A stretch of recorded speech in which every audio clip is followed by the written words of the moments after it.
बहुत बहुत निका स्वागत है।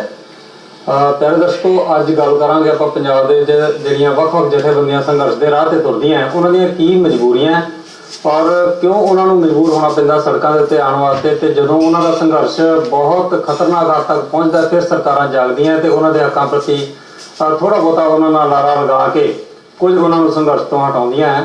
इस विषय के उत्ते अज आपां गलबात करांगे कि खज्जल खुआर हो रहा कर्मचारी वर्ग। अज इस वर्ग की गल करदे होए जिहड़े दो मेहमान असीं अपने स्टूडियो दे विच बुलाए है, उन्हां नाल तुहाडी जाण पहचान कराना। मेरे नाल बिल्कुल बैठे ने श्रीमती उषा राणी जी, जिहड़े कि वाइस प्रेजिडेंट ने C2 दे central trade off Indian union सारियां दा जिहड़ी यूनियन का संग्रह है उन्हां दे वाइस प्रेजिडेंट ने, और स्टेट प्रेजिडेंट ने आंगनवाड़ी मुलाजिम जथेबंदी दे। इन्हां दे संघर्ष की रूपरेखा और इन्हां दीयां समस्यावां बारे इन्हां दे नाल गल करांगे। और जिहड़े दूसरे मेहमान तुहाडे नाल मैं मिलान जा रहा उन्हें सरदार गुरप्रीत सिंह रियाड़ जी, जिहड़े सूबा प्रधान ने मास्टर कैडर यूनियन जथेबंदी दे, और इन्हां दे कोलों आपां अध्यापक वर्ग दी जिहड़ियां परेशानियां है इन्हां नूं क्यों संघर्ष करना पै रहा है इस बारे गलबात करांगे। तुसीं घर बैठे ही हमेशा की तरह साडे नाल जुड़ सकते हो। दो फोन नंबर तुहाडे कोल होणगे 0181 281 4261, 0181 281 4264। जब तक तुसीं फोन कॉल राਹੀਂ जुड़ोगे असीं अपने मेहमानों के नाल अज दा सिलसिला शुरू करते हैं गलबात का। सब तो पहला तुहाडा दोनों का मैं स्टूडियो में बहुत बहुत स्वागत करदा जी। मैडम उषा राणी जी, क्योंकि तुहाडा जिहड़ा पंजाब दे नाल केंद्र दीयां जिहड़ियां जथेबंदियां उन्हां दे नाल भी तुहाडा गूढ़ा संबंध है, तो मैं ये जानना चाहुंदा कि ये जथेबंदियां नूं आखिरकार संघर्ष के राह ते क्यों आउणा पैंदा है, कि ऐसियां मजबूरियां बन जांदियां कि उन्हां नूं सड़कां ते आउणा पैंदा? जो कोई भी सरकार भावें केंद्र की सरकार हो भावें सूबे की सरकार हो, उसके अधीन काम करने वाला भावें मजदूर है भावें कर्मचारी है, उन्होंने गल नहीं सुनता, उन्होंने चंगी गुजरत नहीं दिंदा। तो हर इंसान काम करने वाला चाहता है कि उन्होंने जिउण दे वास्ते रोटी कपड़ा होर मकान ये चीज़ां दा मुੱਢਲੀ लोड़ां नहीं होनी चाहिए। जो ये लोड़ां पूरी नहीं होंदी तो इंसान अपना पेट भरन लई अपने बच्चों का पेट भरन लई संघर्षां लई मजबूर होंदा है, तो उन्होंने सड़कों ते उतरना पैंदा है। भावें सड़कों ते उन्होंने किन्नियां भी मुश्किलों का सामना क्यों ना करना पवे, डांगा खाणियां पैण, जेलों में जाना पवे, तप झेलने पैण, सारी सारी रात सड़कों ते सोना पवे, पर फिर भी वो संघर्ष के राह ते है, क्योंकि संघर्ष के राह तो बिना कोई दूजा रास्ता नहीं कि इंसान अपने हकों की प्राप्ति कर सके। इतिहास इस गल का गवाह है कि अज तक जेकर किसी को कुछ भी प्राप्त होया तो संघर्षों के दौरान ही होया। इसलिए आम वर्ग कर्मचारी है या मजदूर उसनूं सड़कों ते आउण लई मजबूर होना पड़ता। जिवें रियाड़ साहब मैडम गल कर रहे थे कि कर्मचारी वर्ग की मजबूरी बन जाती है सड़क के उत्ते आना। कई बार इन्होंने संघर्षों के किसी किसी परिवार का बहुत ज़्यादा नुकसान भी हो जाता, कई जाना भी चले जांदियां, और होर भी समाज के बहुत सारे तबके है जिन्होंने इसका नुकसान भी उठाना पैंदा। तुहाडा इहदे बारे की ख्याल है कि क्यों सरकारां फिर बाद में जो इस तरह के नुकसान होंदे हैं फिर जागदियां, पहला क्यों कर्मचारी की गल नहीं सुनदियां? मैडम साहब, सरकारां दीयां नीतियां ही इस तरह दीयां हो गईयां कि अजकल तुसीं वेखदे जे कि योग्यता ही रह गई है कि टैंकी ते चढ़ना एक योग्यता बन गई नौकरी लैण वास्ते, जदों कि असल दे विच इस तरह होना नहीं चाहिए। विद्यक योग्यतावां दे आधार ते सरकार ने जिहड़ियां योग्यतावां निर्धारित कीतियां जां जो कानूनी मापदंड आ ਉਹਦੇ अनुसार मैरिट ते ही भर्तियां जिहड़ियां होणियां बनदियां। पर कई बार की हुंदा सरकारां जिहड़ियां डंग टपाऊ नीतियां अपना लैंदियां, वो सोचदियां भी घੱਟ उजरत दे उत्ते मुलाਜ਼ਮ ਨੂੰ शायद भर्ती करके ते असीं अपना समा पास कर जांगे। पर सरकारां ਨੂੰ डंग टपाऊ नीतियां छड्ड के एक पक्की सरकार जिस तरह काम करती है उस तरह चलना चाहिए। आउंदे कई सालों ध्यान में रख के मुलाਜ਼ਮ भर्ती करने चाहिए, उन्होंने लोड़ींदियां जिहड़ियां उन्हां दीयां योग्यतावां ਉਹਦੇ अनुसार उन्होंने नौकरियां देनियां चाहिए। सो इस तरह ही पिछले समय दौरान असीं वेखदे कि बहुत जथेबंदियां बन चुकियां ने पंजाब दे विच, हज़ारां केडर भर्ती हो चुके आ जिहड़े कि आपो अपने संघर्ष जिहड़े आ वो चला रहे ने।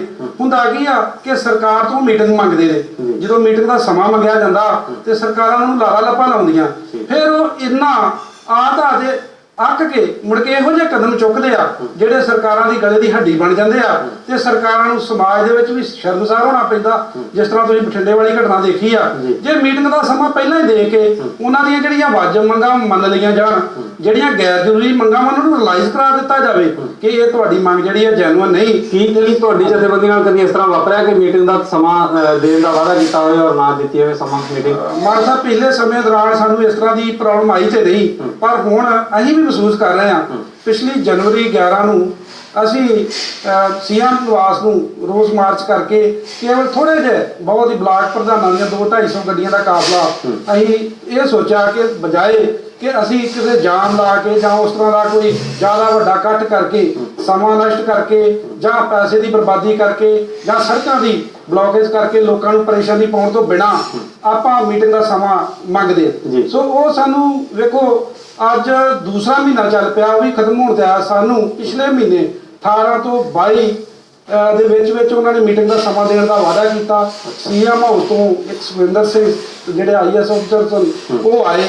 ਬਾਅਦ ਦੇ ਵਿੱਚ ਮੈਂ ਲਗਾਤਾਰ ਰਾਬਤੇ ਦੇ ਵਿੱਚ ਹਾਂ, ਪਰ ਅਜੇ ਤੱਕ ਹੁਣ ਮੈਨੂੰ ਕੱਲ ਥੋੜਾ ਜਿਹਾ ਲੱਗਾ ਕਿ ਸਾਨੂੰ ਮੀਟਿੰਗ ਜਿਹੜੀ ਆ ਉਹ ਮਿਲ ਰਹੀ ਆ। ਜਦੋਂ ਮੈਨੂੰ ਸੀਐਮ ਸਾਹਿਬ ਦੇ OSD ਸਾਹਿਬ ਨਾਲ ਥੋੜੀ ਜਿਹੀ ਗੱਲ ਹੋਈ ਤੇ ਉਹਨਾਂ ਨੇ ਵਿਸ਼ਵਾਸ ਦਵਾਇਆ ਮੀਟਿੰਗ ਦੇਣ ਦਾ। ਸੋ ਮੈਂ ਚਾਹੁੰਦਾ ਹਾਂ ਕਿ ਬਜਾਏ ਕਿ ਅਸੀਂ ਹੁਣ ਦੁਬਾਰਾ ਕੋਈ ਫਿਰ ਸੰਘਰਸ਼ ਕਰਦੇ, ਜੇ ਸਾਨੂੰ ਆਰਾਮ ਨਾਲ ਹੀ ਮੀਟਿੰਗ ਮਿਲ ਜਾਵੇ ਉਹਦੇ ਵਿੱਚ ਜਿਹੜੀਆਂ ਸਾਡੀਆਂ ਬਹੁਤ ਚੰਗੀ ਗੱਲ ਹੈ ਕਿ ਤੁਹਾਨੂੰ ਤੁਹਾਡਾ ਸੰਘਰਸ਼ ਜਿਹੜਾ ਹੈ ਦੇਖਦੇ ਹਾਂ ਤੁਹਾਨੂੰ ਸਮਾਂ ਮਿਲ ਜਾਏ ਮੀਟਿੰਗ ਦਾ। ਮੈਂ ਮੈਡਮ ਦੇ ਕੋਲ ਜਾਣਨਾ ਚਾਹੁੰਦਾ ਜੀ ਕਿ ਤੁਸੀਂ ਆਂਗਨਵਾੜੀ ਵਰਗ ਦੇ ਨਾਲ ਜੁੜੇ ਹੋਏ ਆ, ਜਿਹੜਾ ਕਿ ਬਹੁਤ ਹੀ ਥੋੜੀ ਤਨਖਾਹ ਲੈ ਕੇ ਬਹੁਤ ਹੀ ਮਹੱਤਵਪੂਰਨ ਕੰਮ ਕਰਦਾ ਹੈ। ਛੋਟੇ ਛੋਟੇ ਬੱਚਿਆਂ ਨੂੰ ਜਿਹੜਾ ਹੈ ਉਹਨਾਂ ਦੀ ਉਂਗਲ ਫੜ ਕੇ ਉਹਨਾਂ ਨੂੰ ਤੁਰਨਾ ਸਿਖਾਉਂਦਾ ਹੈ, ਉਹਨਾਂ ਨੂੰ ਪੜ੍ਹਨਾ ਸਿਖਾਉਂਦਾ ਹੈ।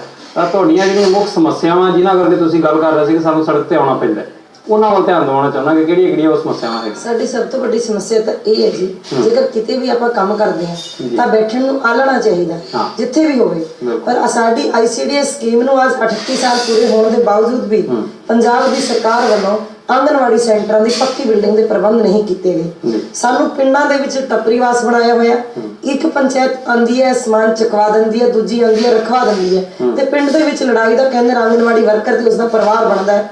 ਜਲੀਲ ਹੋਣਾ ਆਂਗਨਵਾੜੀ ਵਰਕਰ ਤੇ ਉਸਦੇ ਪਰਿਵਾਰ ਨੂੰ ਪੈਂਦਾ ਹੈ, ਜਦਕਿ ਮੁੱਢਲੀ ਜ਼ਿੰਮੇਵਾਰੀ ਇਸ ਸਟੇਟ ਦੀ ਸਰਕਾਰ ਦੀ ਬਣਦੀ ਹੈ, ਉੱਥੇ ਦੇ ਪ੍ਰਸ਼ਾਸਨ ਦੀ ਬਣਦੀ ਹੈ ਕਿ ਉਹ ਆਂਗਨਵਾੜੀ ਸੈਂਟਰਾਂ ਦਾ ਪ੍ਰਬੰਧ ਕਰੇ। ਆਂਗਨਵਾੜੀ ਸੈਂਟਰਾਂ ਦੇ ਵਿੱਚ ਜਿੱਥੇ ਪੱਕੀ ਬਿਲਡਿੰਗ ਦੀ ਲੋੜ ਹੈ ਉਸ ਦੇ ਵਿੱਚ ਨਿੱਕੇ ਛੋਟੇ ਛੋਟੇ ਬੱਚੇ ਬੈਠਦੇ ਆ, ਉੱਥੇ ਕੋਈ ਬਿਜਲੀ ਦਾ ਪ੍ਰਬੰਧ ਨਹੀਂ ਹੈ, ਪੱਖੇ ਦਾ ਪ੍ਰਬੰਧ ਨਹੀਂ ਹੈ, ਕੋਈ ਪੀਣ ਦੇ ਪਾਣੀ ਦਾ ਵਧੀਆ ਪ੍ਰਬੰਧ ਨਹੀਂ ਹੈ, ਸ਼ੌਚਾਲਿਆ ਨਹੀਂ ਹੈ। ਜਦਕਿ ਕੇਂਦਰ ਸਰਕਾਰ ਨੂੰ ਤੇ ਪੰਜਾਬ ਦੀ ਸਰਕਾਰ ਨੂੰ ਸਾਰੀ ਗਵਰਨਮੈਂਟਸ ਨੂੰ ਸੁਪਰੀਮ ਕੋਰਟ ਦੀ ਗਾਈਡਲਾਈਨਸ ਹੈ ਕਿ ਬੱਚਿਆਂ ਦੇ ਬੈਠਣ ਲਈ ਵਧੀਆ ਪ੍ਰਬੰਧ ਹੋਣਾ ਚਾਹੀਦਾ।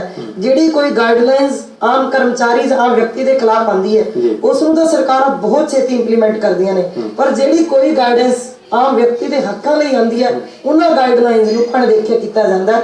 ਇਸੇ ਤਰ੍ਹਾਂ ਆਂਗਨਵਾੜੀ ਦੇ ਵਿੱਚ ਜਿਹੜੀ ਆਂਗਨਵਾੜੀ ਵਰਕਰ ਤੇ ਹੈਲਪਰਾਂ ਕੰਮ ਕਰਦੀਆਂ ਨੇ, ਅੱਜ ਪੰਜਾਬ ਦੇ ਵਿੱਚ ਵੀ 57,313 ਆਂਗਨਵਾੜੀ ਵਰਕਰ ਤੇ ਹੈਲਪਰ ਕੰਮ ਕਰਦੇ ਆ, ਜਿਨ੍ਹਾਂ ਦੀ ਯੋਗਤਾ ਮੈਟ੍ਰਿਕ ਤੋਂ ਲੈ ਕੇ MA BEd PGDC MSc ITech anganwadi worker helper ਕੰਮ ਕਰਦੀਆਂ ਨੇ। ਪਰ ਉਹਨਾਂ ਨੂੰ ਮਿਲਦਾ ਕੀ ਹੈ? ਸਟੇਟ ਗਵਰਨਮੈਂਟ ਵੱਲੋਂ ਸਿਰਫ 2,000 ਰੁਪਇਆ ਮਹੀਨਾ ਤੇ ਸੈਂਟਰ ਗਵਰਨਮੈਂਟ ਵੱਲੋਂ 3,000 ਰੁਪਇਆ। ਅੱਜ ਇੰਨੀ ਮਹਿੰਗਾਈ ਦੇ ਵਿੱਚ 5,000 ਰੁਪਏ ਮਹੀਨੇ ਦੇ ਵਿੱਚ ਇੱਕ ਵਿਅਕਤੀ ਵੀ ਇੱਕ ਮਹੀਨਾ ਪੇਟ ਨਹੀਂ ਪਾਲ ਸਕਦਾ, ਤਾਂ ਇੱਕ ਔਰਤ ਆਪਣੇ ਪਰਿਵਾਰ ਦਾ ਗੁਜ਼ਾਰਾ ਕਿੱਦਾਂ ਕਰ ਸਕਦੀ? ਜਿਵੇਂ ਤੁਸੀਂ ਤਨਖਾਹ ਦੀ ਗੱਲ ਕਰ ਰਹੇ ਹੋ, ਤੁਹਾਨੂੰ ਲੱਗਦਾ ਕਿ ਆਪਣੇ ਸੂਬੇ ਔਰ ਕਿਤੇ ਗੁਆਂਢੀ ਸੂਬਿਆਂ ਦੇ ਜਿਹੜੀ ਹੈ ਤਨਖਾਹ ਜਿਹੜੀ ਆਂਗਨਵਾੜੀ ਵਰਕਰ ਦੀ ਉਹ ਜ਼ਿਆਦਾ ਹੈ ਤੁਹਾਡੇ ਨਾਲੋਂ? ਬਿਲਕੁਲ ਜੀ, ਸਾਡਾ ਨਾਲ ਲੱਗਦਾ ਗਵਾਂਢੀ ਸੂਬਾ ਹਰਿਆਣਾ, ਜੋ ਕਿਵੇਂ ਉਸਦੀ ਆਮਦਨ ਕੋਈ ਪੰਜਾਬ ਨਾਲੋਂ ਬਹੁਤੀ ਵੱਧ ਅਸੀਂ ਆંકੜਿਆਂ 'ਚ ਕਦੇ ਪੜ੍ਹੀ ਜੇ ਦੇਖੀ ਨਹੀਂ ਹੈ। ਉੱਥੇ ਦੀ ਆਂਗਨਵਾੜੀ ਵਰਕਰ ਨੂੰ 7,500 ਰੁਪਇਆ ਮਿਲਦਾ ਤੇ ਪੰਜਾਬ ਦੀ ਆਂਗਨਵਾੜੀ ਵਰਕਰ ਨੂੰ ਸਿਰਫ 5,000 ਰੁਪਇਆ। ਜਿਹੜਾ 5,000 ਵੀ ਹੈ ਉਹ ਵੀ ਸਾਨੂੰ ਦਾਨ ਵਿੱਚ ਨਹੀਂ ਦਿੱਤਾ ਸੂਬੇ ਦੀ ਸਰਕਾਰ ਨੇ। ਉਸ ਦੇ ਲਈ ਅਸੀਂ ਘੱਟੋ ਘੱਟ ਲਗਾਤਾਰ 90 ਦਿਨ ਦੀ ਤਿੰਨ ਵਾਰ ਚੰਡੀਗੜ੍ਹ 'ਚ ਭੁੱਖ ਹੜਤਾਲ ਕਰ ਚੁੱਕੇ ਆ, ਸੜਕਾਂ ਤੇ ਸੋ ਚੁੱਕੇ ਆ, ਤੇ ਉਸ ਦੌਰਾਨ ਸਾਡੇ ਤੇ ਲਾਠੀ ਚਾਰਜ ਹੋਇਆ ਤੇ ਪਾਣੀ ਦੀ ਜਲ ਤੋਪਾਂ ਇੰਨੀ ਤੇਜ਼ ਛੱਡੀ ਗਈ ਹੈ ਕਿ ਸਾਡੇ ਸਰੀਰ ਦੇ ਕੱਪੜੇ ਵੀ ਫਟ ਗਏ। ਤੇ ਉਸ ਦੌਰਾਨ ਸਾਡੇ ਤੋਂ 341 506 188 ਵਰਗੇ ਮੁਕੱਦਮੇ ਅਜੇ ਵੀ ਚੱਲਦੇ ਨੇ। 8-8 ਸਾਲ ਤੋਂ ਅਸੀਂ ਮੁਕੱਦਮਿਆਂ ਦਾ ਸਾਹਮਣਾ ਕਰ ਰਹੇ ਹਾਂ। ਬਹੁਤ ਹੀ ਲੰਬੇ ਸੰਘਰਸ਼ ਦੇ ਤੁਹਾਨੂੰ ਜਿਹੜੀਆਂ ਆਪਣੀਆਂ ਪ੍ਰਾਪਤੀਆਂ ਹੋਈਆਂ, ਮੈਂ ਤੁਹਾਡੀ ਗੱਲਬਾਤ ਦੇ ਲਈ ਇੱਕ ਦਰਸ਼ਕ ਨੂੰ ਜੋੜਨਾ ਚਾਹੁੰਦਾ, ਉਹਨਾਂ ਦਾ ਫੋਨ ਕਾਲ ਆਈ ਹੈ ਜੀ। ਸਵਾਗਤ ਹੈ ਜੀ। हेलो, हाँ जी, मैं थोड़ी आवाज सुन रहा जी। स्वागत है। Thank you. मैं डॉक्टर सिंह बोल रहा जी अमृतसर तो जी। सर मैं लक्ष्य पंजाबी थे और सरकारी कन्या स्कूल में मैं पढ़ाना है लक्ष्य पंजाबी है तो जी। सर मेरा सवाल है कि ਜਿਹੜਾ ਇਹ ਸ਼ਿਫਟਿੰਗ ਹੋ ਰਹੀ ਹੈ ਜੀ, ਮੇਲ ਦੇ ਹੱਕਾਂ ਨੂੰ ਲੜਕਿਆਂ ਸਕੂਲ ਦੇ ਵਿੱਚ ਭੇਜ ਰਹੇ ਆ ਔਰ ਜਿਹੜੀਆਂ ਫੀਮੇਲ ਨੇ ਉਹਨਾਂ ਨੂੰ ਲੜਕਿਆਂ ਸਕੂਲ ਦੇ ਵਿੱਚ ਲਿਆ ਰਹੇ ਆ ਜੀ। ਇਹ ਮਸਲਾ ਇਹ ਜਿਹੜਾ ਅਧਿਆਪਕਾਂ ਦੀ ਇਹ ਡਿਗਨਿਟੀ ਦੇ ਉੱਤੇ ਸਵਾਲ ਨਹੀਂ ਹੈ, ਉਹਨਾਂ ਦੇ ਉੱਤੇ ਇੱਕ ਹਮਲਾ ਨਹੀਂ ਹੈ। ਸਾਰੇ ਮਰਦਾਂ ਨੂੰ ਇੱਕੋ ਰਸਤੇ ਤੇ ਬੰਨਣਾ ਇੱਕ ਤੱਕ ਜਾਇਜ਼ ਹੈ ਜੀ। ਇਹ ਖਜਲਖੁਰੀ ਹੈ ਕਿਸਮ ਦੀ जी सुखदेव जी। ਰੁਕਣਾ ਚਾਹੀਦਾ। ਜੀ ਬਹੁਤ ਸ਼ੁਕਰੀਆ ਤੁਹਾਡਾ, ਬਹੁਤ ਸ਼ੁਕਰੀਆ। ਅਸੀਂ ਖੁਦ ਚਿੰਤਤ ਹੈ ਇਸ ਗੱਲ ਤੋਂ ਕਿ ਮੈਂ ਰਿਆੜ ਸਾਹਿਬ ਨੂੰ ਇਹੀ ਸਵਾਲ ਹੁਣ ਕਰਾਂਗਾ ਤੁਹਾਡੇ ਕਹਿਣ ਤੇ। ਰਿਆੜ ਸਾਹਿਬ, ਜਿਹੜਾ ਮਸਲਾ ਦਰਸ਼ਕ ਨੇ ਉਠਾਇਆ ਹੈ, ਇਹ ਵਾਕਈ ਤੁਹਾਨੂੰ ਲੱਗਦਾ ਨਹੀਂ ਕਿ ਅਧਿਆਪਕ ਵਰਗ ਦੇ ਉੱਤੇ ਇੱਕ ਧੱਬਾ ਹੈ, ਜਾਂ ਇਹਦੇ ਨਾਲ ਸਮਾਜ ਦੇ ਵਿੱਚ ਕਿਸ ਤਰ੍ਹਾਂ ਦੀ ਗੱਲ ਜਾਂਦੀ ਹੈ ਕਿ ਜਿਹੜੇ ਮੇਲ ਅਧਿਆਪਕ ਹੈ ਉਹਨਾਂ ਨੂੰ ਕੁੜੀਆਂ ਦੇ ਸਕੂਲ ਵਿੱਚੋਂ ਕੱਢਿਆ ਜਾ ਰਿਹਾ, ਜਦਕਿ ਮੇਲ ਅਧਿਆਪਕਾਂ ਸਕੂਲ ਦੇ ਵਿੱਚ ਹਰ ਸਮੇਂ ਜ਼ਰੂਰਤ ਮਹਿਸੂਸ ਕਰਦੇ ਹੋ ਤੁਸੀਂ? ਬਿਲਕੁਲ ਮਾਨ ਸਾਹਿਬ, ਨੈਸ਼ਨਲ ਪਾਲਿਸੀ ਜਿਹੜੀ ਐਜੂਕੇਸ਼ਨ ਦੀ 1986 ਉਹਦੇ ਵਿੱਚ ਇਹਦੇ ਤੇ ਬੜਾ ਸਰਕਾਰ ਨੇ ਜ਼ੋਰ ਦਿੱਤਾ ਕਿ ਕੋਐਡ ਐਜੂਕੇਸ਼ਨ ਜਿਹੜੀ ਹੋਣੀ ਚਾਹੀਦੀ ਆ, ਕੋਐਡ ਨੂੰ ਬੜਾਵਾ ਦੇਣਾ ਚਾਹੀਦਾ। ਹੁਣ ਵੀ ਜਿਹੜੀਆਂ ਸਰਕਾਰਾਂ ਨੇ ਉਹ ਜੈਂਡਰ ਸੈਂਸਿਟੀਵਿਟੀ ਦੇ ਬਹੁਤ ਸੈਮੀਨਾਰ ਕਰਦੀਆਂ ਨੇ, ਕਈ ਤਰ੍ਹਾਂ ਦੇ ਪ੍ਰੋਗਰਾਮ ਚਲਾਉਂਦੀਆਂ ਨੇ ਕਿ ਜੈਂਡਰ ਸੈਂਸਿਟੀਵਿਟੀ ਜਿਹੜੀ ਉਹ ਖਤਮ ਹੋਣੀ ਚਾਹੀਦੀ ਆ।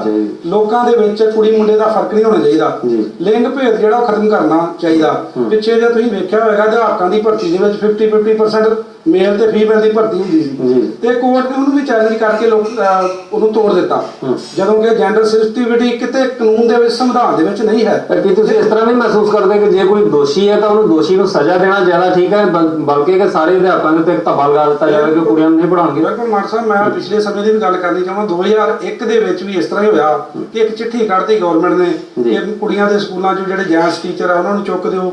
ਇਸ ਤਰ੍ਹਾਂ ਹੀ ਅਦਲਾ ਬਦਲੀ ਕਰਨ ਦੀ ਚਿੱਠੀ ਨਿਕਲੀ, ਉਹ ਕੁਝ ਇੱਕ ਲੋਕਾਂ ਨੂੰ ਬਦਲ ਦਿੱਤਾ ਗਿਆ ਤੇ ਬਹੁਤ ਸਾਰੇ ਉਸ ਤਰ੍ਹਾਂ ਹੀ। ਮੈਂ ਇਹ ਕਹਿਣਾ ਚਾਹੁੰਦਾ ਵਾਂ ਕਿ ਜਿਹੜਾ ਇਸ ਤਰ੍ਹਾਂ ਦਾ ਸਿਸਟਮ ਹੈ ਇਹਨੂੰ ਬੰਦ ਕਰਨਾ ਚਾਹੀਦਾ ਵਾ। ਜਿਹੜੀ ਸਪਸ਼ਟ ਪਾਲਿਸੀ ਹੋਣੀ ਚਾਹੀਦੀ। ਉਸ ਸਮੇਂ ਵੀ ਇਸ ਤਰ੍ਹਾਂ ਹੋਇਆ, ਕੁਝ ਇੱਕ ਲੋਕਾਂ ਦੀ ਬਦਲੀ ਕਰ ਦਿੱਤੀ ਗਈ, ਬਾਅਦ ਦੇ ਵਿੱਚ ਜਦੋਂ ਨਵੀਂ ਅਪਾਇੰਟਮੈਂਟ ਉਹਨਾਂ ਦਿਨਾਂ ਵਿੱਚ ਨਵੀਂ ਭਰਤੀ ਹੋਈ ਤੇ ਫਿਰ ਲੜਕੀਆਂ ਦੇ ਸਕੂਲਾਂ ਜੈਂਟਸ ਟੀਚਰ ਫਿਰ ਭੇਜਣੇ ਸ਼ੁਰੂ। ਤੁਸੀਂ ਆਪਣੀ ਰਿਪਰੈਜ਼ੈਂਟੇਸ਼ਨ ਜਿਹੜੀ ਦਿੱਤੀ ਸਰਕਾਰ ਨੂੰ ਇਹਦੇ ਬਾਰੇ ਚ? ਬਿਲਕੁਲ ਜੀ, ਅਸੀਂ DPI ਸਾਹਿਬ ਨਾਲ 11 ਤਰੀਕ ਨੂੰ ਮੀਟਿੰਗ ਲਈ ਸੀ, ਉਹਨਾਂ ਨੂੰ ਕਹਿ ਕੇ ਆਏ ਆ ਕਿ ਇਹ ਸਾਡੇ ਅਧਿਆਪਕਾਂ ਦੇ ਮਾਣ ਸਨਮਾਨ ਨੂੰ ਇਹ ਬਹੁਤ ਵੱਡੀ ਠੇਸ ਆ, ਇਸ ਚੀਜ਼ ਨੂੰ ਬੰਦ ਕਰਨਾ ਬਣਦਾ ਵਾ।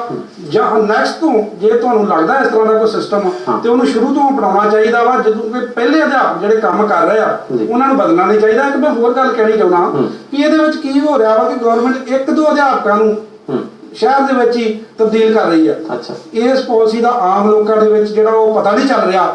ਜਦੋਂ 1-2 ਅਧਿਆਪਕਾਂ ਦੀ ਬਦਲੀ ਹੋ ਜਾਏਗੀ ਗਰਲ ਸਕੂਲ ਤੋਂ ਬॉयਜ਼ ਸਕੂਲ ਦੇ ਵਿੱਚ, ਤੇ ਨੈਚੁਰਲੀ ਉਹਨਾਂ ਦੇ ਮਾਨ ਸਨਮਾਨ ਨੂੰ ਠੇਸ ਪਹੁੰਚੇਗੀ। ਲੋਕ ਕਹਿਣਗੇ ਕਿ ਇਹਨਾਂ ਕੋਈ ਜ਼ਰੂਰ ਗਲਤੀ ਕੀਤੀ ਆ, ਤਾਂ ਹੀ ਸਰਕਾਰ ਨੇ ਇਹਨਾਂ ਨੂੰ ਲੜਕੀਆਂ ਵਾਲੇ ਸਕੂਲ ਚੋਂ ਬਦਲਿਆ ਵਾ। ਜੀ ਬਿਲਕੁਲ, ਤੁਹਾਡੀ ਗੱਲ ਬਿਲਕੁਲ ਠੀਕ ਹੈ। ਇਹ ਸਰਕਾਰ ਨੂੰ ਇਹ ਮਸਲਾ ਦੁਬਾਰਾ ਤੋਂ ਵਿਚਾਰਨਾ ਚਾਹੀਦਾ ਹੈ। ਮੈਡਮ, ਗੱਲ ਕਰਾਂਗਾ ਤੁਹਾਡੇ ਨਾਲ ਮੈਂ, ਜਿੱਥੇ ਤੁਸੀਂ ਆਪਣੀਆਂ ਸਮੱਸਿਆਵਾਂ ਦੇ ਤਨਖਾਹ ਦੀ ਗੱਲ ਕੀਤੀ ਹੈ, ਉੱਥੇ ਤੁਸੀਂ ਨਾਲ ਦੀ ਨਾਲ ਬਿਲਡਿੰਗਾਂ ਦੀ ਘਾਟ ਦੀ ਗੱਲ ਵੀ ਕੀਤੀ ਹੈ। ਮੇਰਾ ਧਿਆਨ ਜਾ ਰਿਹਾ ਕਿ ਜਿਹੜਾ ਲਗਭਗ 27 ਲੱਖ ਕਰਮਚਾਰੀ ਜਿਹੜੇ ਪੰਜਾਬ ਦੇ ਵਿੱਚ ਪੂਰੇ ਭਾਰਤ ਵਿੱਚ ਕੰਮ ਕਰਦੇ ਆ, ਉਹਨਾਂ ਦੇ ਵਿੱਚ ਬਹੁਤ ਸਾਰੀਆਂ ਔਰਤਾਂ। ਇੱਕ ਬੰਨੇ ਸਰਕਾਰ ਮਹਿਲਾ ਸਸ਼ਕਤੀਕਰਨ ਦੀ ਗੱਲ ਕਰਦੀ ਹੈ, ਔਰ ਇੱਕ ਬੰਨੇ ਤੁਸੀਂ ਜਿਹੜਾ ਹੈ ਸੜਕਾਂ ਤੇ ਉਤਰਦੇ ਆ। ਤੁਸੀਂ ਗੱਲ ਕਰ ਰਹੇ ਸੀ ਪਾਣੀ ਦੀਆਂ ਵਿਛਾੜਾਂ ਮਾਰੀਆਂ ਜਾਂਦੀਆਂ, ਇੱਥੋਂ ਤੱਕ ਕਿ ਔਰਤਾਂ ਦੀ ਧੂਕ ਸੀਟ ਵੀ ਹੁੰਦੀ ਹੈ। ਔਰ ਇਹਨੂੰ ਕੀ ਸਮਝਦੇ ਤੁਸੀਂ? ਇੱਕ ਬੰਨੇ ਮਹਿਲਾ ਸਸ਼ਕਤੀਕਰਨ ਲਈ ਇੰਨਾ ਕੰਮ, ਔਰ ਦੂਸਰੇ ਪਾਸੇ ਇਹ ਜ਼ਰੂਰ। ਦੇਖੋ ਸਰ, ਜੋ ਮਹਿਲਾ ਸਸ਼ਕਤੀਕਰਨ ਦੀ ਗੱਲ ਸਰਕਾਰਾਂ ਕਰਦੀਆਂ ਨੇ, ਇਹ ਮਹਿਜ਼ ਇੱਕ ਡਰਾਮਾ ਹੈ। 27 ਲੱਖ ਦੀ ਗੱਲ ਤਾਂ ਮੈਂ ਚਾਹਾਂਗੀ ਇਹਦੇ ਵਿੱਚ ਹੋਰ ਮੈਂਸ਼ਨ ਕਰਨਾ। 27 ਲੱਖ ਤਾਂ ਲਗਭਗ ਆਂਗਨਵਾੜੀ ਵਰਕਰ ਹੈਲਪਰ ਕੰਮ ਕਰਦੇ ਨੇ। ਇਸ ਦੇ ਵਿੱਚ 15 ਲੱਖ ਦੇ ਲਗਭਗ ਆਸ਼ਾ ਵਰਕਰ ਵੀ ਕੰਮ ਕਰਦੇ ਨੇ, ਮਿਡ ਡੇ ਮੀਲ ਵੀ ਕੰਮ ਕਰਦੇ ਨੇ। ਲਗਭਗ 70 ਤੋਂ 80 ਲੱਖ ਦੀ ਗਿਣਤੀ ਹੈ ਜਿਸ ਦੇ ਵਿੱਚ ਸਕੀਮ ਵਰਕਰ ਕੰਮ ਕਰਦਾ ਹੈ, ਜਿਸ ਦਾ ਹਿੰਦੁਸਤਾਨ ਦੇ ਪੱਧਰ ਤੇ ਬਹੁਤ ਵੱਡਾ ਸ਼ੋਸ਼ਣ ਹੋ ਰਿਹਾ ਹੈ। ਇੱਕ ਪਾਸੇ ਦਾ ਡਿਪਾਰਟਮੈਂਟ ਦੀ ਮੰਤਰੀ ਕ੍ਰਿਸ਼ਨਾ ਤੀਰਥ ਗੱਲ ਕਰਦੀ ਹੈ ਕਿ ਅਸੀਂ ਉਹਨਾਂ ਔਰਤਾਂ ਦੀ ਵੀ ਸੇਫਟੀ ਕਰਨੀ ਜਿਹਨੇ ਘਰਾਂ ਵਿੱਚ ਕੰਮ ਕਰਦੀ, ਜੇ ਕਿਤੇ ਵੀ ਨਹੀਂ ਜਾਣਾ। ਪਰ ਜਿਹੜੀਆਂ ਔਰਤਾਂ ਬਾਹਰ ਆ ਕੇ ਕੰਮ ਕਰਦੀਆਂ ਨੇ, नीचे जा के काम करदियां ने, सिर्फ 1000 रुपया महीने ते काम करदियां ने। 12 महीने की बजाय आ मास्टर जी भी नाल बैठे ने साडे लीडर साहबान कि उत्थे उन्हां नूं 11 महीने दा ही मिलदा, छुट्टी दा भत्ता भी उन्हां मिड डे मील वर्कर नूं नहीं दित्ता जांदा। ਜਿਹੜੀ ਆਸ਼ਾ ਵਰਕਰ ਨੇ ਉਹਨਾਂ ਨੂੰ ਕਿਸੇ ਵੀ ਤਰ੍ਹਾਂ ਦਾ ਕੋਈ ਮੰਥਲੀ ਭੱਤਾ ਨਹੀਂ। ਜੇ ਤੁਹਾਨੂੰ ਕੰਮ ਮਿਲ ਗਿਆ ਤਾਂ ਦਿਹਾੜੀ ਮਿਲੇਗੀ, ਨਹੀਂ ਤਾਂ ਤੁਸੀਂ ਸਾਰਾ ਦਿਨ ਪਿੰਡ ਵਿੱਚ ਘੁੰਮ ਕੇ ਵੀ ਆ ਜਾਓਗੇ ਤਾਂ ਤੁਹਾਨੂੰ 1 ਰੁਪਿਆ ਵੀ ਬਿਨਾਂ ਇਨਸੈਂਟਿਵ ਨਹੀਂ ਮਿਲੇਗਾ। ਇਸ ਤੋਂ ਵੱਡਾ ਧੱਕਾ ਹੋਰ ਕੀ ਹੋ ਸਕਦਾ ਹੈ? ਤੇ ਅੱਜ ਜਿਹੜੀ ਆਂਗਨਵਾੜੀ ਵਰਕਰ ਹੈ ਉਹ ਤੁਸੀਂ ਤੁਹਾਡੇ ਸਾਹਮਣੇ ਮੈਂ ਪਹਿਲਾਂ ਵੀ ਸਿਚੁਏਸ਼ਨ ਕਰ ਚੁੱਕੀ ਹਾਂ। ਤੇ ਪੰਜਾਬ ਦੇ ਵਿੱਚ ਵੀ ਸਾਡੀ ਸਰਕਾਰ ਇੱਕ ਡਰਾਮਾ ਕਰਦੀ ਨੰਨੀ ਛਾਂ ਦਾ। ਕਿੱਥੇ ਹੈ ਨੰਨੀ ਛਾਂ ਜਿੱਥੇ 14 ਮਹੀਨੇ ਦੀ ਬੱਚਿਆਂ ਦੀ ਮਾਂ ਨਾਲ ਧਰਨੇ ਤੇ ਆਪਣੀ ਬੱਚਿਆਂ ਨੂੰ ਲੈ ਕੇ ਬੈਠੀ ਹੈ ਤੇ ਉਹਨਾਂ ਦੀ ਬੱਚੀਆਂ ਧਰਨਿਆਂ ਤੇ ਸ਼ਹੀਦ ਹੋ ਗਈਆਂ, ਤੇ ਉਹ ਨੰਨੀ ਛਾਂ ਕਿਹੜੇ ਕਾਗਜ਼ਾਂ 'ਚ ਰਹੇਗੀ? ਇਹ ਨੰਨੀ ਛਾਂ ਇੱਕ ਬਹਾਨਾ ਹੈ, ਲੋਕਾਂ ਨੂੰ ਬੇਵਕੂਫ ਬਣਾਇਆ ਜਾ ਰਿਹਾ। ਜੇਕਰ ਸੱਚੀ ਮੁੱਚੀ ਸਰਕਾਰਾਂ ਔਰਤਾਂ ਨੂੰ ਸਸ਼ਕਤ ਕਰਨਾ ਚਾਹੁੰਦੀ ਹੈ ਤਾਂ ਜਿਹੜੀਆਂ ਔਰਤਾਂ ਸੜਕਾਂ ਤੇ ਰੁਲਦੀਆਂ ਫਿਰਦੀਆਂ ਨੇ, 2-2 ਮਹੀਨੇ 3-3 ਮਹੀਨੇ ਘਰਾਂ ਤੋਂ ਬਾਹਰ ਧਰਨੇ ਤੇ ਭੁੱਖੀਆਂ ਬੈਠੀਆਂ ਨੇ, ਉਹਨਾਂ ਦੀ ਲੋੜਾਂ ਪੂਰੀ ਕਰੇ, ਉਹਨਾਂ ਨੂੰ ਬੁਲਾ ਕੇ ਪੁੱਛੇ। ਜੀ ਮੈਂ ਥੋੜੀ ਦੇਰ ਲਈ ਤੁਹਾਨੂੰ ਰੋਕਾਂਗਾ ਪ੍ਰੋਗਰਾਮ ਦੇ ਵਿੱਚ, ਛੋਟੀ ਜਿਹੀ ਬ੍ਰੇਕ ਕਰ ਲੈਂਦੇ ਹਾਂ ਜੀ, ਇੱਕ ਕਮਰਸ਼ੀਅਲ ਬ੍ਰੇਕ ਤੋਂ ਬਾਅਦ। ਬ੍ਰੇਕ ਤੋਂ ਬਾਅਦ ਤੁਹਾਡਾ ਸਵਾਗਤ ਹੈ। ਰਿਆੜ ਸਾਹਿਬ, ਤੁਹਾਨੂੰ ਪੁੱਛਣਾ ਚਾਹੁੰਦਾ ਕਿ ਜਿੱਥੇ ਜਥੇਬੰਦੀ ਆਪਣੇ ਜਿਹੜੇ ਅਧਿਕਾਰ ਹੈ ਉਹਨਾਂ ਦੀ ਗੱਲ ਕਰਦੀ ਹੈ ਤੇ ਨਾਲ ਦੀ ਨਾਲ ਇੱਕ ਅਧਿਆਪਕ ਦੇ ਫਰਜ਼ ਵੀ ਹੁੰਦੇ ਆ। ਤੁਹਾਡੀ ਜਥੇਬੰਦੀ ਕਿਆ ਇਸ ਲਈ ਸੁਚੇਤ ਹੈ ਕਿ ਜੇ ਅਸੀਂ ਆਪਣੀ ਮੰਗ ਕਰਦੇ ਹਾਂ ਸਰਕਾਰ ਕੋਲੋਂ ਤਾਂ ਜਿਹੜੇ ਸਾਡੇ ਫਰਜ਼ ਹੈ ਉਹ ਵੀ ਪੂਰੀ ਤਰ੍ਹਾਂ ਨਿਭਾਉਣੇ ਹੁੰਦੇ ਆ, ਜਾਂ ਜੇ ਇਹਨੂੰ ਸੁਧਾਰ ਆਪਾਂ ਚਾਹੁੰਦੇ ਹਾਂ ਤਾਂ ਉਹ ਕਿਸ ਤਰ੍ਹਾਂ ਨਾਲ ਹੋ ਸਕਦਾ ਹੈ? ਅਸੀਂ ਮਾਨ ਸਾਹਿਬ ਗਏ ਬਗਾਏ ਮੰਤਰੀ ਸਾਹਿਬ ਨਾਲ ਵੀ ਮੀਟਿੰਗਸ ਲਈਆਂ ਨੇ, ਡੀਜੀਐਸਸੀ ਸਾਹਿਬ ਨਾਲ ਵੀ, ਡਿਪਟੀ ਡੀਜੀਐਸਸੀ ਮੈਡਮ ਪਰਮਪਾਲ ਕੌਰ ਉਹਨਾਂ ਨਾਲ ਵੀ ਮੀਟਿੰਗ ਲਈ ਸੀ। ਅਸੀਂ ਕਾਫੀ ਜਿਹੜੇ ਸੁਝਾਅ ਨੇ ਜਿਹੜੇ ਸਕੂਲਾਂ ਦੀ ਬਿਹਤਰੀ ਲਈ ਉਹਨਾਂ ਨੂੰ ਦੇ ਕੇ ਆਏ ਸੀ, ਪਰ ਕਈ ਵਾਰ ਕੁਝ ਸੁਝਾਅ ਲਾਗੂ ਹੋ ਜਾਂਦੇ, ਕੋਈ ਨਹੀਂ ਲਾਗੂ ਹੁੰਦੇ। ਜਿਸ ਤਰ੍ਹਾਂ ਸੀਸੀ ਦੀ ਸਕੀਮ ਆ, ਇਹਦੇ ਵਿੱਚ ਬੜੀਆਂ ਕਮੀਆਂ ਨੇ, ਜਿਹਦੇ ਵਿੱਚ ਅਧਿਆਪਕਾਂ ਤੋਂ ਜਿਹੜਾ ਨਾ ਪੇਪਰ ਵਰਕ ਬਹੁਤ ਜ਼ਿਆਦਾ ਹੋ ਗਿਆ, ਬੇਸਲਾਈਨ ਟੈਸਟ ਦੂਜੇ ਤੀਜੇ ਵੀ ਬੰਦ ਕਰਾਉਣ ਦੀ ਗੱਲ, ਡਾਇਰੀ ਦੇ ਵਿੱਚ ਬਹੁਤ ਜ਼ਿਆਦਾ ਸਮੱਸਿਆਵਾਂ ਅਧਿਆਪਕਾਂ ਨੂੰ ਆ ਰਹੀਆਂ। ਸੋ ਅਧਿਆਪਕ ਚਾਹੁੰਦੇ ਨੇ ਸੁਧਾਰ ਕਰਨਾ, ਪਰ ਕਈ ਵਾਰ ਕੀ ਹੁੰਦਾ ਵਾ ਕਿ ਨੀਤੀਆਂ ਸਰਕਾਰਾਂ ਦੀਆਂ ਇਸ ਤਰ੍ਹਾਂ ਦੀਆਂ ਹੁੰਦੀਆਂ ਕਿ ਸੁਧਾਰ ਕਰਨਾ ਚਾਹੁੰਦੇ ਹੋਏ ਵੀ ਸੁਧਾਰ ਹੁੰਦਾ ਨਹੀਂ। ਕਈ ਵਾਰ ਲੋਕ ਇਹ ਸੋਚ ਲਿਆ ਕਿ ਅਧਿਆਪਕ ਸ਼ਾਇਦ ਸਕੂਲ 'ਚ ਪੜ੍ਹਾਉਂਦੇ ਨਹੀਂ, ਪਰ ਹੁੰਦਾ ਕੀ ਹੈ, ਜੋ ਪੋਸਟਾਂ ਹੀ ਹਜ਼ਾਰਾਂ ਹੀ ਪੋਸਟਾਂ ਖਾਲੀ ਨੇ ਸਕੂਲ ਦੇ ਵਿੱਚ, 16 ਮਾਸਟਰ ਕੇਡਰ ਦੀਆਂ ਜਾਂ ਲੈਕਚਰਾਂ ਦੀਆਂ ਪੋਸਟਾਂ ਨੇ, ਉਹਦੇ ਚੋਂ ਅੱਧੀਆਂ ਖਾਲੀ ਨੇ, ਤਾਂ ਉਹ ਕੀ ਕਰ ਸਕਦਾ ਅਧਿਆਪਕ? ਕੱਲਾ ਜਿਹੜਾ 16 ਬੰਦਿਆਂ ਦਾ ਕੰਮ ਹੈ ਜਿਹੜਾ ਉਹ 8 ਜਣੇ, ਜਾਂ ਮੈਂ ਪਿਛਲੇ ਸਮੇਂ ਮਹਿਸੂਸ ਕਰਦੇ ਹਾਂ ਕਿ ਕਾਫੀ ਸਾਰੀ ਨੀਤੀਆਂ ਦੇ ਕਰਕੇ ਹੀ ਜਿਹੜਾ ਸਾਡਾ ਸਮਾਜ ਥੱਲੇ ਨੂੰ ਜਾ ਰਿਹਾ, ਜਿਹੜਾ ਐਜੂਕੇਸ਼ਨ ਵਰਗ ਹੈ। ਮੈਂ ਇੱਕ ਮਿੰਟ ਲਈ ਰੋਕਣਾ ਚਾਹੂੰਗਾ, ਇੱਕ ਦਰਸ਼ਕ ਦੀ ਗੱਲ ਆਪਾਂ ਲਾਵਾਂਗੇ ਨਾਲ। ਜੀ ਸਵਾਗਤ ਹੈ। ਹੈਲੋ ਜੀ ਸਵਾਗਤ ਹੈ। ਹਾਂਜੀ, ਮੈਂ ਮੁਕਤਸਰ ਤੋਂ ਮਾਸਟਰ ਲਵੀਰ ਸਿੰਘ ਬੋਲ ਰਿਹਾ ਜੀ। ਮੈਂ ਇਹ ਕਹਿਣਾ ਚਾਹੁੰਦਾ ਕਿ ਪੰਜਾਬ ਦੀ ਅਕਾਲੀ ਭਾਰਤ ਸਰਕਾਰ ਨੇ ਪੰਜਾਬ ਦੇ ਵਿੱਚ ਜਿੱਥੇ ਪੰਜਾਬ ਦੇ ਮੁਲਾਜ਼ਮਾਂ ਤੇ ਖਜ਼ਾਨੇ ਤੇ ਵਿੱਤੀ ਐਮਰਜੈਂਸੀ ਲਾਈ ਹੋਈ ਆ, ਉਸੇ ਤਰ੍ਹਾਂ ਪੰਜਾਬ ਦੇ ਵਿੱਚ ਪੰਜਾਬ ਦੇ ਲੋਕਾਂ ਦੇ ਬੋਲਣ ਤੇ, ਯਾਨੀ ਬਠਿੰਡੇ ਦੇ ਵਿੱਚ, ਲੁਧਿਆਣੇ ਦੇ ਵਿੱਚ, ਚੰਡੀਗੜ੍ਹ ਦੇ ਵਿੱਚ